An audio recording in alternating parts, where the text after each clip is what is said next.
যেই সময় মানুষ দেখছে যে রায়হান আমার গায়ে হাত দিতেছে, আমার হাত ধরে টাইনা নিয়ে যাইতেছে, তখন হইলো মানুষ আসছে ওই ছেলেগুলোরে মানে রায়হানদেরকে ভাগানোর জন্য। এতদিন অনেক চাপে ছিলাম, বাট এখন এই যে এই ভিডিওগুলো ভাইরাল হওয়ার পরে এই যে ওর নেশা করার ভিডিও, মেয়েদের সাথে এগুলা করার ভিডিও, এগুলো ভাইরাল হওয়ার পরে এখন তাও একটু কম আসি।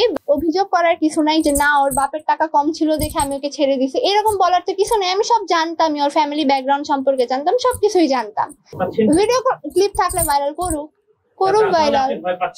আমি কোনো ভয়টাই পাইতেছি না। আমার কথা হইলো খালি ওর ফ্যামিলি মানে টাকা পয়সা কম, এটা আমি জেনে শুনে ওর সাথে সম্পর্কে ছিলাম। তো এখানে আমার এখন এটা নিয়ে কোনো অভিযোগ করার কিছু নাই যে না ওর বাপের টাকা কম ছিল দেখে আমি ওকে ছেড়ে দিছি, এরকম বলার তো কিছু নেই। আমি সব জানতাম, ওর ফ্যামিলি ব্যাকগ্রাউন্ড সম্পর্কে জানতাম, সবকিছুই জানতাম।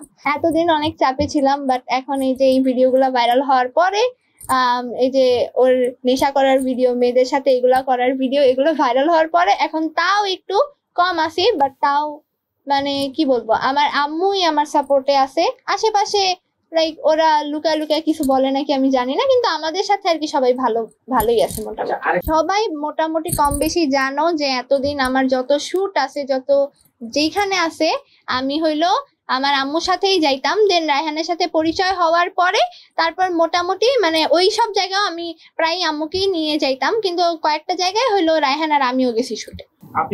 ওই ছেলে দাবি করে ওই ছেলে নেশা করে কুল পায় না, দেখো গে ওই মারামারি করার আগে ও আবার নেশা করে আসছিল। ওই ছেলে তো দাবি করবে, একটা নেশাখোর কি করতে পারে এটা তাও মানে আমার বলার দরকার নাই, তাই না? আচ্ছা, তাহলে কি এই ঘটনাটা কোনো প্ল্যানিং ছিল? অবশ্যই প্ল্যানিং ছিল। কজ হলো আমার কখন ছুটি হয়, দেন আমি কখন কোচিং এ যাই, কোন এরিয়া দিয়ে যাই, কোন গলি দিয়ে যাই, সবকিছুর খবরাখবর আমাদের ক্লাসেরই 3টা ছেলে দিত। ওকে, কজ হইলো ওই ক্লাসের 3টা ছেলে হলো ওর এলাকায় থাকতো, মানে সেম এলাকার।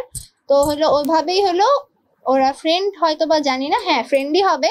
তো হলো ওইভাবে ওরা খোঁজ খবর দিত যে অপূর্বা আজকে এই ছেলের সাথে আছে, এই ফ্রেন্ড গ্রুপের সাথে আছে, এদের সাথে আছে, এই জায়গায় গেছে, এভাবে করে খোঁজ খবর নিত। অবশ্যই এমন আমার ফ্রেন্ড না ওরা আমার ফ্রেন্ড না, কিন্তু কথা হইলো যে ওরা আর কি ওর হেল্প করছে, রায়হানের হেল্প করছে আমাকে এভাবে ফাঁসানোর জন্য। আর এটা রায়হান অনেকদিন আগে থেকেই প্ল্যান করছে অবশ্যই, হুট করে তো আর এত বড় একটা প্ল্যান, যেখানে আপনারা স্বাভাবিক সেন্সার একটা ব্যাপার, কমার্স কলেজের সামনে কমার্স কলেজে একটা স্টুডেন্টকে এভাবে পিটাইছে, এটা কি সবাই মানে এটা প্ল্যানিং ছাড়া কোনোদিন পসিবল?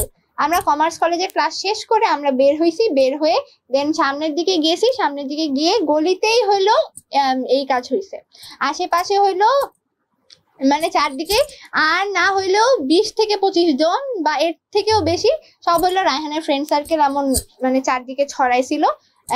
এই জন্য আর কি কেউ আর মানে আসে নাই আমাদেরকে বাঁচাইতে, চারদিকে তো সবাই ওরাই ছিল। যেই সময় মানুষ দেখছে যে রায়হান আমার গায়ে হাত দিতেছে, আমার হাত ধরে টাইনা নিয়ে যাইতেছে, তখন হইলো মানুষ আসছে ওই ছেলেগুলোরে মানে রায়হানদেরকে ভাগানোর জন্য।